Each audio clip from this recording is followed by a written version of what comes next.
And now I'm going to turn it over to Rob Scarlett. As soon as I tell us about Rob Scarlett, right? So, I know, just don't touch it. I don't know why I can't resist. Okay, Rob Scarlett grew up on the road as part of a 3M international family.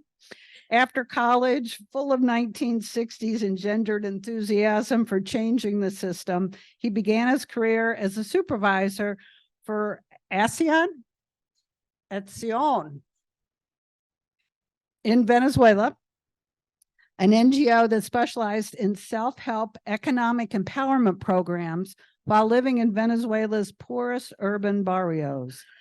After staying on to establish similar NGOs in Brazil and Peru, he returned to Minnesota, raised a family, and channeled his energies into internationally focused startup businesses and projects involving new technologies. Starting in the 1980s, Rob served as chairman, CEO, and/or director of a series of international manufacturing and technology companies to guide them to penetrate overseas markets. Throughout all this time, Rob has remained actively involved as a volunteer and advisor in the microfinance movement, impact investing, and through his business travels to Europe and Latin America, has retained his fluency in German, Spanish, and Portuguese, along with English, right?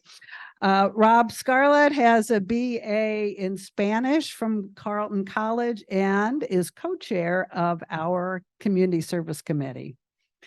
Take it away, Rob.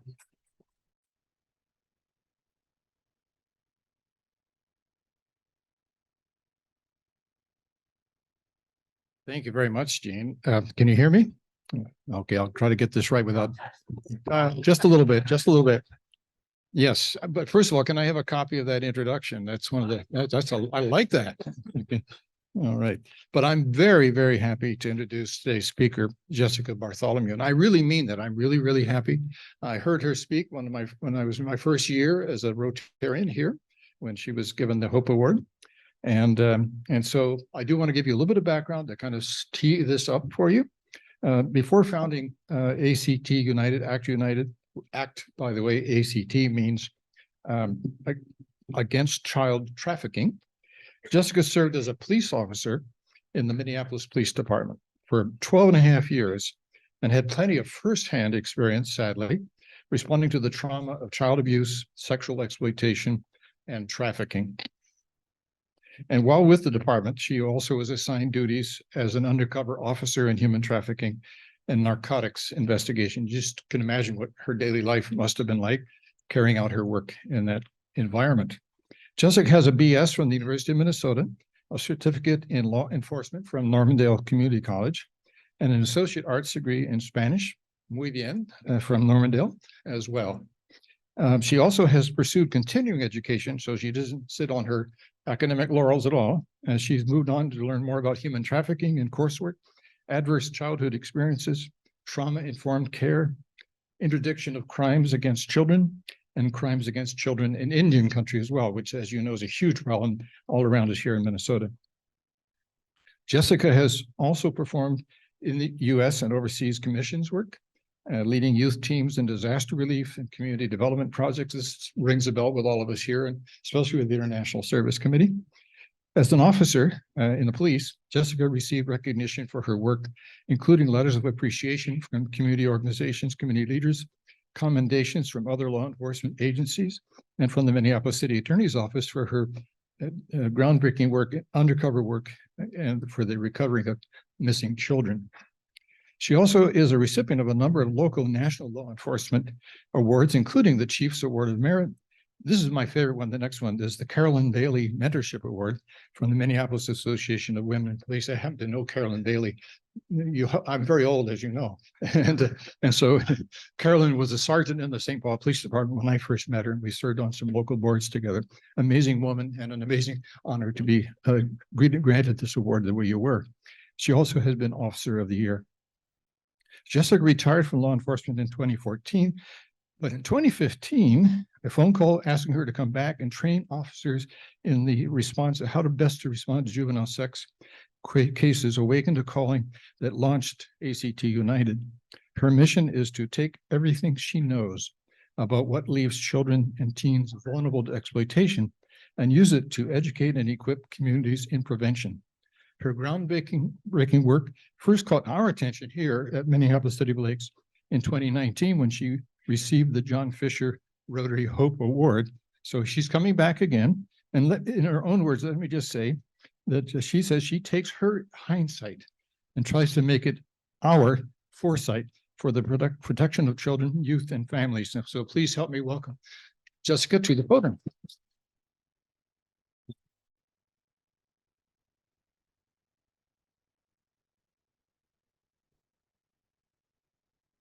No touchy, no touchy.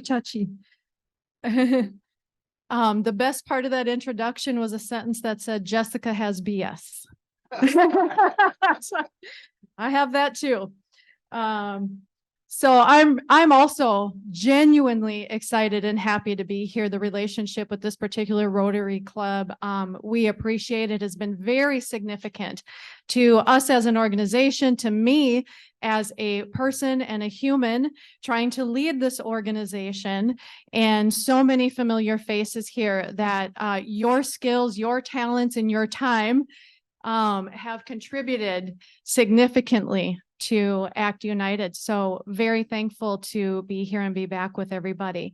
So this morning I have the task of introducing new friends and faces to ACT United and to give a state of the state address, if you will, about what we are seeing when it comes to child trafficking and other child sexual exploitation crimes. The perfect breakfast conversation, right? But I promise to leave you with hope, which is what is ACT United doing to end it, and how your club plays a significant role. This partnership plays a significant role, and you will see that concretely by the end of the presentation. So we will end on hope. So to get us started, an introduction to ACT United, Anti-Child Trafficking United. Our mission statement is to unite communities together. So all sectors of community together in prevention, prayer, and awareness first. I always skip over awareness because it's almost like we should be aware. I don't know if anybody has seen the Sound of Freedom movie, but awareness is really taking a launch right now, which is very significant. But our goal is uniting communities in that awareness, prayer, and prevention to end the sexual exploitation and sex trafficking of children and teens, both here in the Twin Cities, across Minnesota, as well as globally. We've had some impact. And the two crimes that our organization works to end are sex trafficking and sextortion. So I'm going to give you a state of the state of what are we looking at here? What is impacting our kids and our teens in our community in Minnesota? So first, child sex trafficking or juvenile sex trafficking.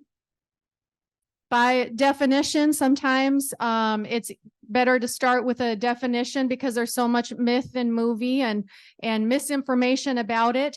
But the federal and the state criminal definition can be summarized in less legal words as this, which is to exploit any person, any child under the age of 18 by facilitating the exchange of something of value for any sex act. So that includes something of value can be money, but it can also be a place to stay.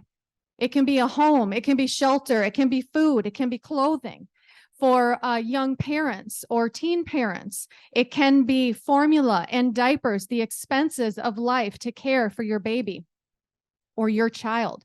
So anything of value in exchange for exploiting that young person's vulnerability for the exchange of any sex act. That is child sex trafficking. So it broadens our idea of what could be happening here as you think about some of the vulnerabilities and the risk factors that youth are facing, how that can become the target for predation when it comes to child sex trafficking.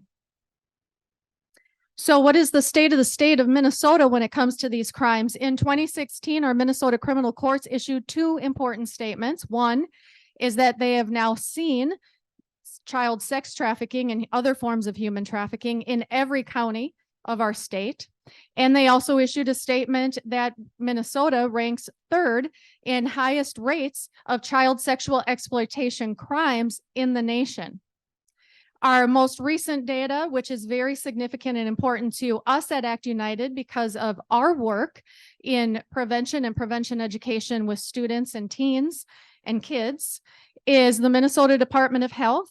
In 2019, their student survey, which goes out every 3 years to high school students that are in our Minnesota high schools. So this survey goes out every 3 years. And in 2019, for the first time, they added a question to this survey, asking students about the elements of child sex trafficking. So they didn't say, are you a victim of child sex trafficking? Because how would, most don't even know what is that, or, what does that even mean? But the way the question was worded with all the elements of criminal child trafficking, if the student responded, yes, I've experienced that on the survey, it was a report of them being a victim of sex trafficking. And what the Minnesota Department of Health found when they analyzed the return data on that was that over 5,000 students were sitting in our Minnesota high schools had reported being a victim of sex trafficking. So that's a lot of students that are sitting right there in our high schools. And those are the ones that were just there that day. Those were the ones that took the survey. Those were the ones that were honest on the survey. And so how many more, right? So that baseline is pretty significant. And they also found when they looked at it statewide that children that were reporting being a victim of sex trafficking were from every region of Minnesota. So there was nowhere that was exempt, that whether it was up north or it was down south in our farm country and everywhere in between in the Twin Cities, youth were being impacted by this crime. And it also found that there was no statistically significant difference in rates between students that reported being female and students that reported being male. So we have a similar rate between our boys and our girls in the state of Minnesota reporting being victims of this form of exploitation. The youth that report, the survivors that come forward, and what we know from the data from those that come forward to get help or are discovered during law enforcement investigations, that this is not something that is exempt. This does not exclude particular communities or ethnicities or ethnic groups or socioeconomic status, that we have children of all ages in all communities that are impacted by this crime. However, we do see common vulnerabilities, and this is where it gets very important to pay attention, because if we understand the common vulnerabilities that may put children at greater risk to be targeted for these crimes, that tells us and informs us where our prevention work can have significant impact. So what are some of those common vulnerabilities or risk factors? Homelessness, runaway, missing, even if the whole family is experiencing housing instability. Children that are involved in the criminal justice system or in foster care placement. Financial instability, right, or hardship.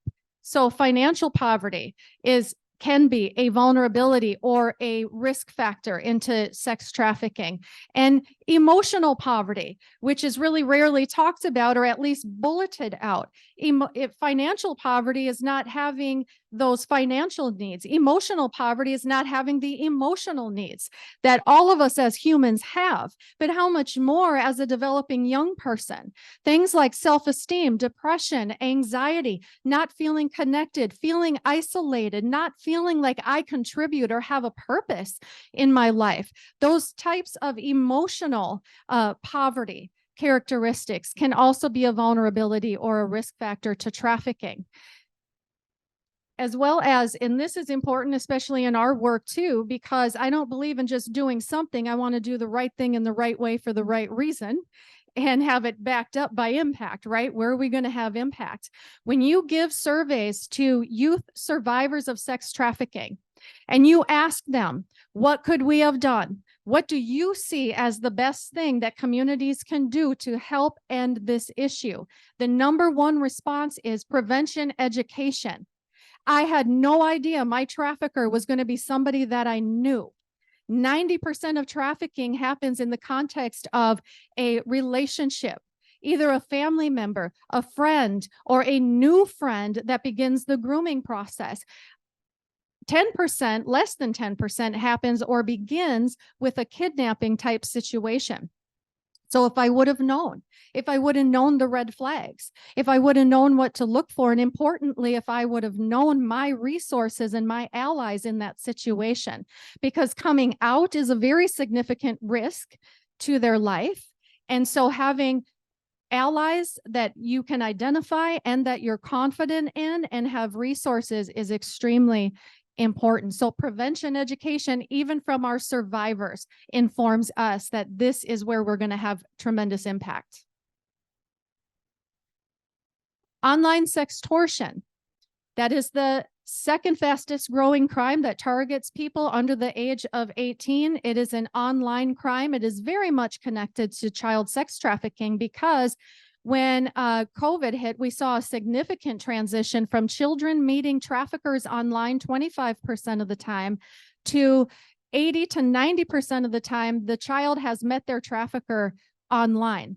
So increased online involvement and the isolation of home created this secondary impact of increased vulnerability. Taking care of one issue, if you will, created increased vulnerability for this secondary concern. So what is sextortion? And has anybody heard the term or heard the crime word before? Yeah, it's really hitting the news more and more right now for unfortunate reasons, but more people are aware, at least now, of this. But sextortion is a crime against a young person that begins with the sending of a nude or private or explicit photo.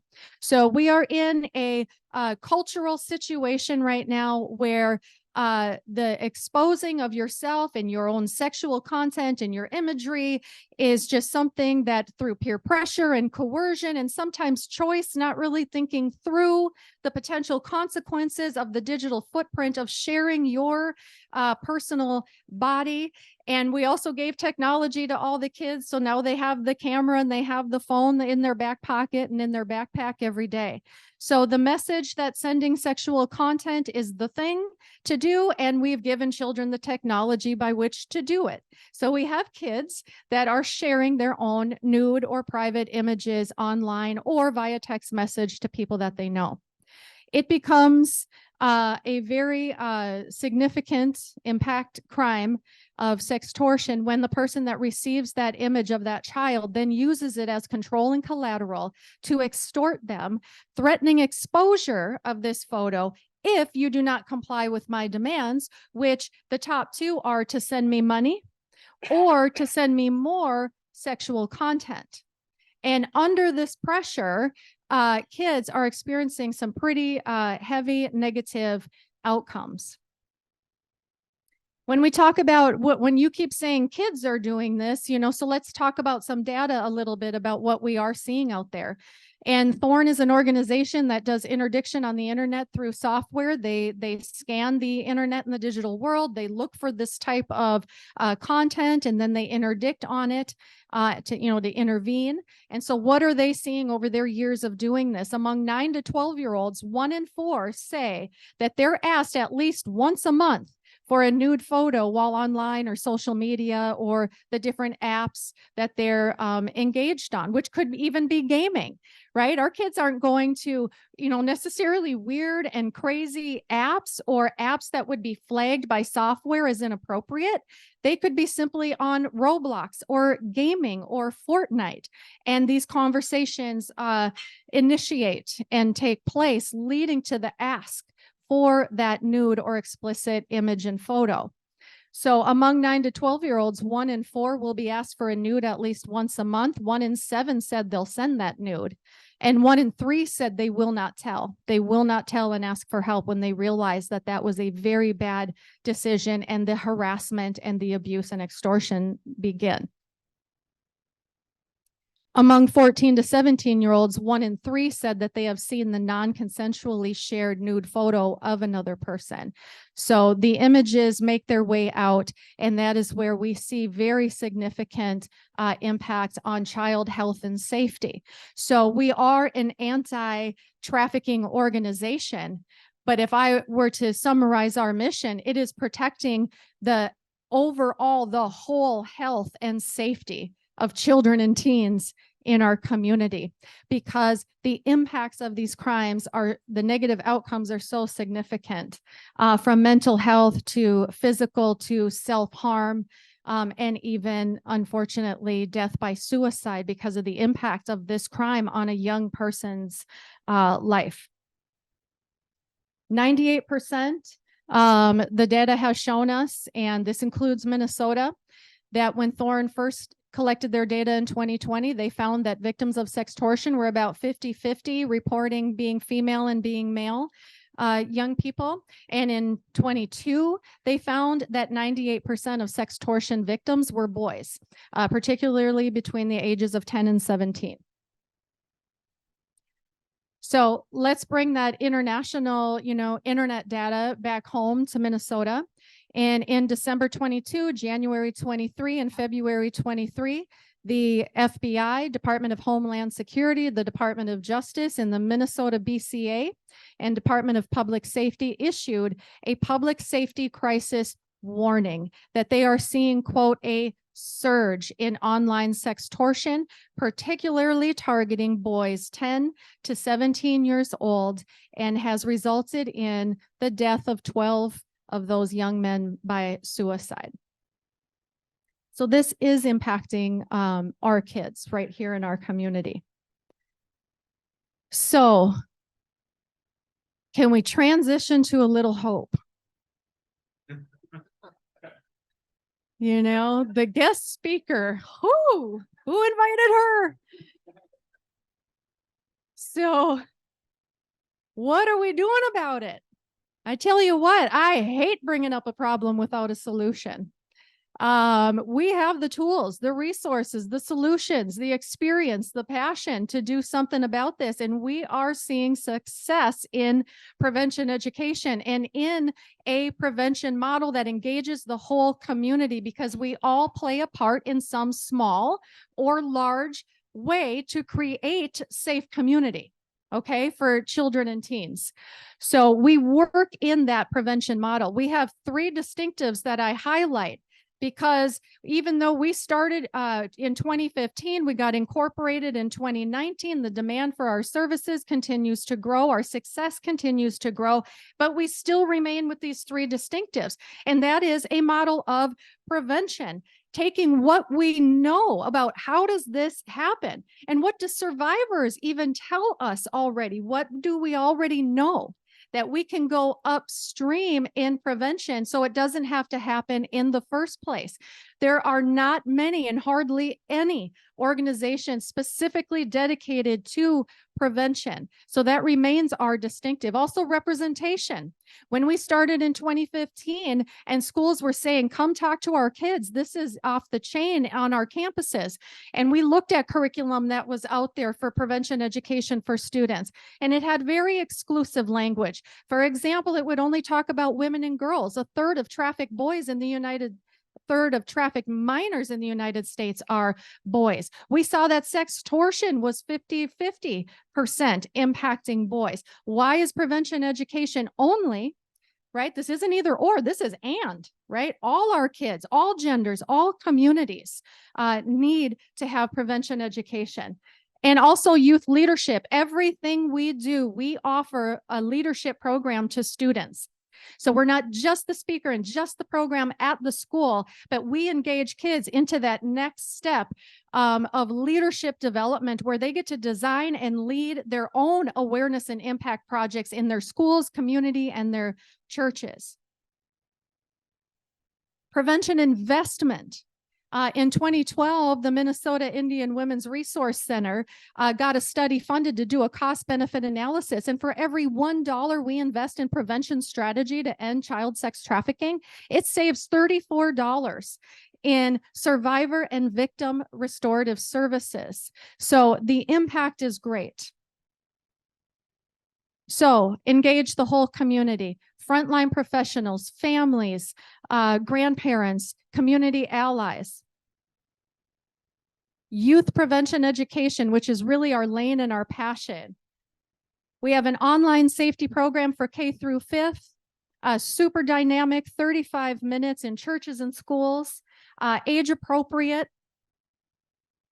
Middle school, high school, college campuses is our youth aware program, and our federal trademark was designed by, we brought a napkin with a pencil drawing that one of our students had done and said, this needs to be the name of what you're doing in our schools. And that was brought to Russell Herder, and they turned it into something dynamic and beautiful that has been used and has influenced schools and churches. And when our kids get to see in the, as a part of the leadership program, that their work becomes something that helps whole communities and even a whole state, is just super fun for us to be able to see. The youth leadership program opportunities. And these are just fun pictures of the leadership program at work. Different projects that they've done. This is Patrick Henry High School in North Minneapolis. Community outreach. And this is where we're about to transition into City of Lakes.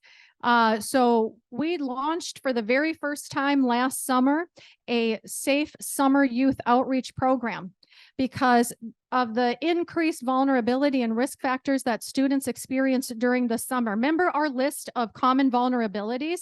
Okay, kids still need to eat, and they still need to have activities that engage their skills and their brain, and that they feel connected to others, because we know the vulnerabilities are poverty, not being able to eat, feeling alone and isolated, and increased use on the internet. So how do we interdict on that with activities that engage kids throughout the summer?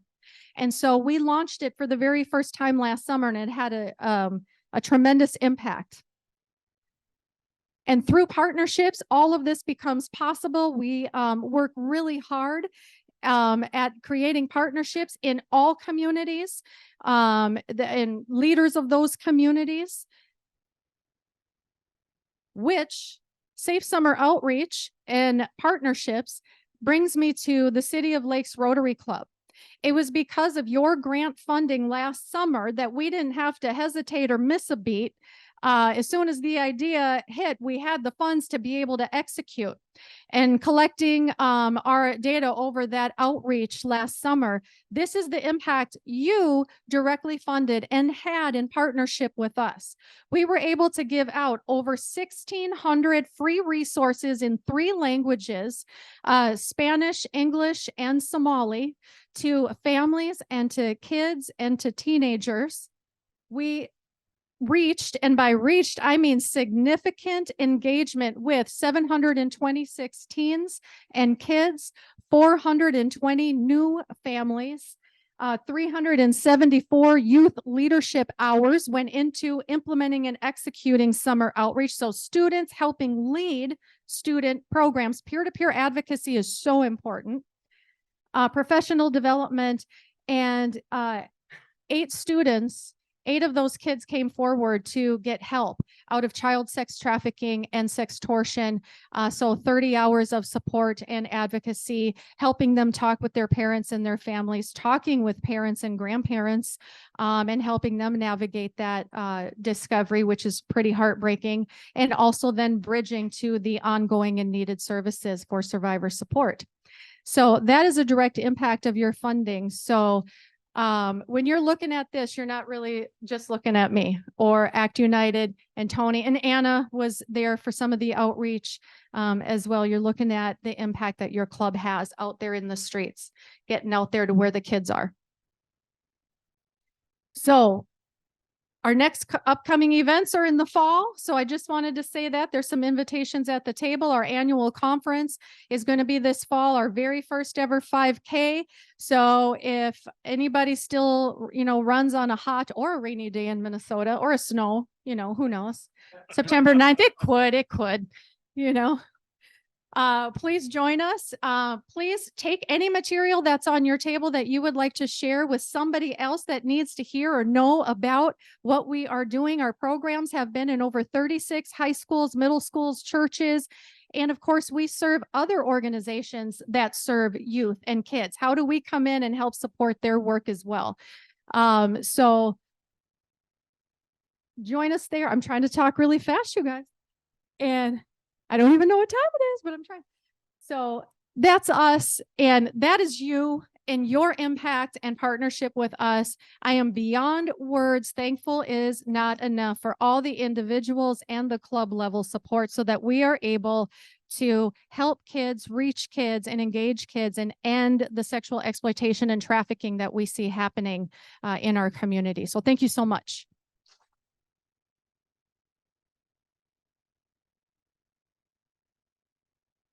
Thank you, Jessica. Thank you very much. Again, a bit of applause for Jessica.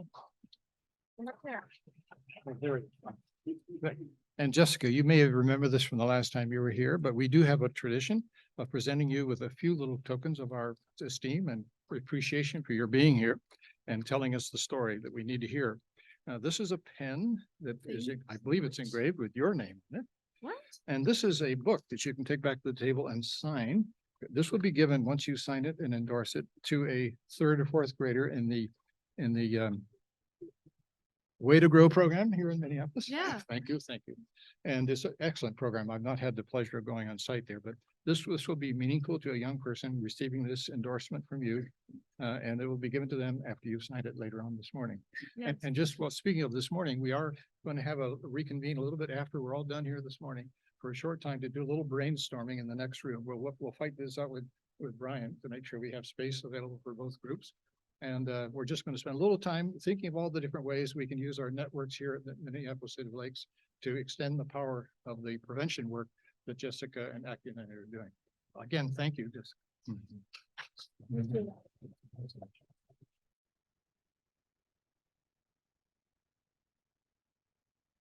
Thank you so much, Jessica, for helping us become more aware and for the important work that you're doing and for telling us about the impact we're having. Thank you. That's great to hear. So I will now remind you again, if you're interested to go help brainstorm about ways that we can expand their work, I assume you'll be out here in this area. So feel free to stay if you can help with that. And also before you leave, remember if you want to look at apparel and place your order today or next week are the times. Membership survey, only 25 more people to reach the 75% goal. Come back here today for if you want to have lunch with wonderful Rotarians. And I want to thank our greeter, Kelly, our reflection person, Cindy, our day chair, Rob, our Zoom group, Greg, who sets up every morning, Brock, who runs it today. And let's see, who else Dick. And who else? Brian, for running that camera. We found out it's not all that easy today to run the camera. So thank you for doing that. And for Dick Mossman for being our administrative person today. Come back tomorrow, come back next week. Scott will be your host next week, and our speaker will be Phil Hansen of Global Minnesota. Thank you so much. Good to see you and have a great Rotary week.